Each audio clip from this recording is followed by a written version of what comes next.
Welcome back to RSI in the classroom. This is episode 3. I am Elisa. This week we're going to talk about assessing or providing feedback on a student's coursework.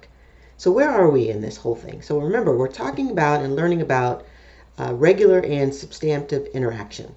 And it says that, and I'll read it, substantive interaction refers to engaging students in teaching, learning, and assessment consistent with the content under discussion and includes at least 2 of the following instructor activities.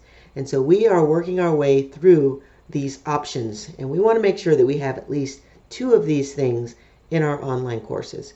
So providing direct instruction, assessing or providing feedback on a student's coursework, which we're going to talk about in episode 3, providing information or responding to questions about content or a course or competency.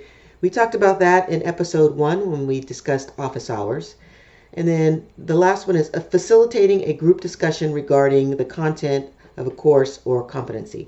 And we talked about that in episode 2. So today we're going to talk about assessment.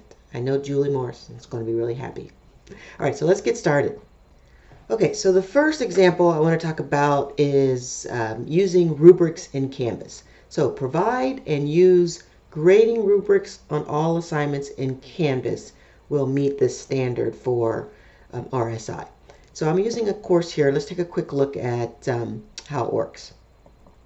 So the idea is, and I have some rubrics in this class, is that you want to make sure that you give detailed criterion and rating explanations.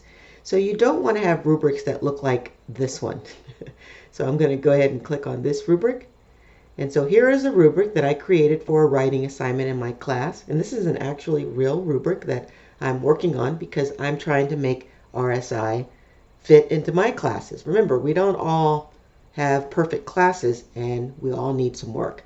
So in this example, you can see that I have some criteria. I want the essay to be at least 500 words. And I break it down. That's pretty clear right there. But then, as you see, when I scroll down, thesis statement, I just have categories. Meets expectations, acceptable, almost meets it, and unacceptable. And then there's no explanation as to why. So if I gave a student a 3, they just know that it was acceptable, but they don't know why. So you want to make sure that you give detailed criterion and rating explanations if you're using rubrics like this one. So I can quickly just edit this rubric and then go in and add in the details that I need there. If you need help creating rubrics, go ahead and contact the CTLE and they can help you to create your own rubrics. All right, so another thing that you can do is you can use free-form comments in your grading rubric. And so the way that works is if you create a rubric, let's create a quick rubric here.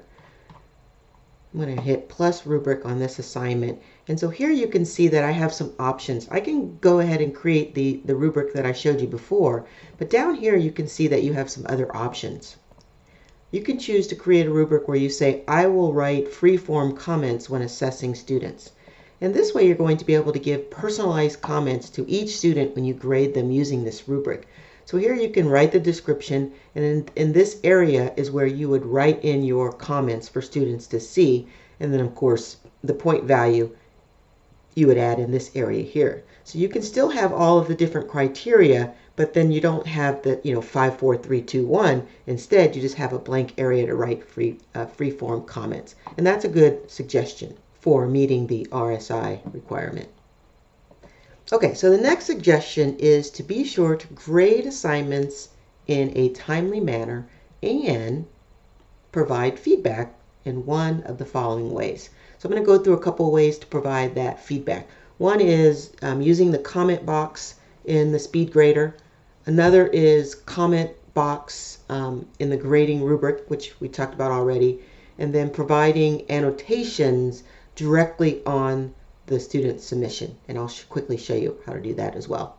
And remember, the key to all of these is personalized comments. So the student feels like you're actually teaching them and not just giving them these canned responses. Again, it's not every assignment that you have to do. You just want to be regular in when you do it. So if you have 3 assignments each week, maybe pick one type of assignment each week to give this personalized feedback for. All right, so I'm going to jump into this assignment here for class. And students are uploading their proof that they completed the eCourses student orientation, and I want to give them a grade. It's a bonus.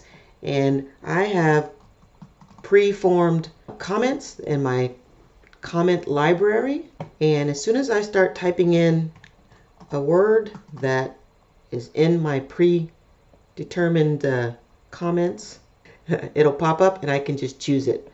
And so this is not necessarily personalized, but this is a start, right? What I do then is I add to this. I will say, great job. I can add the student's name in there. And then, it's personalized to that particular student. So that will count as RSI as long as you make it personal. And now the other thing that you can do is you can add comments to the paper. This is an image, but you can still, if you see up here, I can use these tools to indicate things. So I can say, for this one, I can put that pen there, and then I can leave a comment. This is really good, right?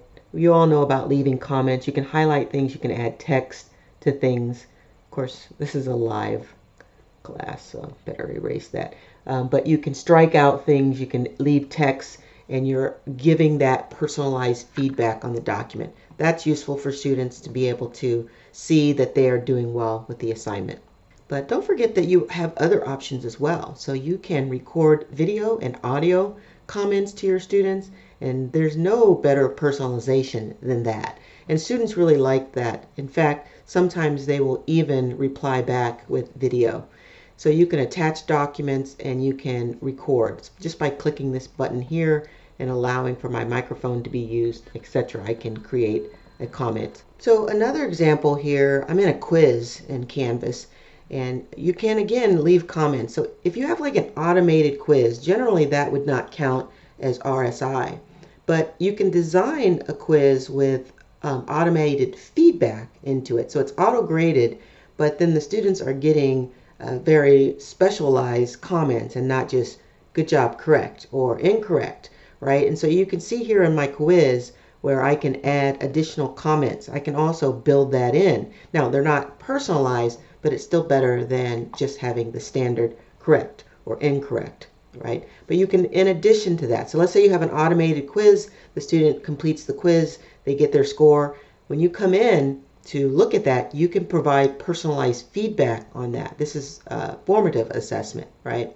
So you would review each student's submission and then provide that personalized feedback on the quizzes. So I know that a lot of times we have automated quizzes because it does save us time, but it also allows for us to check to see if students are learning.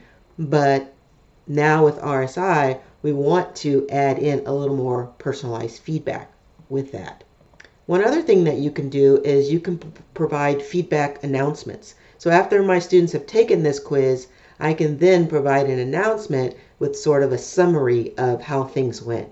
I noticed that everyone missed question number 2. Let's talk a little bit about question number 2 and what the correct response should be. So those types of announcements sort of brings everything back together, as opposed to just having this test out there. Students take it, they get half of it wrong, and they really have no idea why. Of course, last week we talked about discussion boards, so participating in the discussion boards and providing feedback in that manner also is helpful. So those are the strategies that you can use for assessing and providing feedback on students' coursework. We talked about providing and using grading rubrics and assignments, giving the detailed criterion rating explanations, or using free-form comments. We talked about grading assignments in a timely manner and providing feedback in one of the following ways, using comment box and speed grader, making sure that you efficiently personalize these comments. You can use the comment library to help you with that, adding the student's name, comment box in the grading rubric. We talked about that, how you can set up the rubric where instead of just choosing the number score, you can add free-form comments, and then providing annotations directly to the student's paper. I like to actually record myself grading the student's paper and then upload that video to them. A whole nother process that I use that's not actually built into Canvas, but if you want to know more about that, let me know. Using discussion boards, and then of course providing feedback announcements Oh, and then also if you're using practice quizzes, formative assessment quizzes, providing feedback, more detailed feedback in those as well. So that's it for this episode. I hope you find this helpful. Again, if you need help with any of this information, you can contact me or the CTLE and I can provide help for you.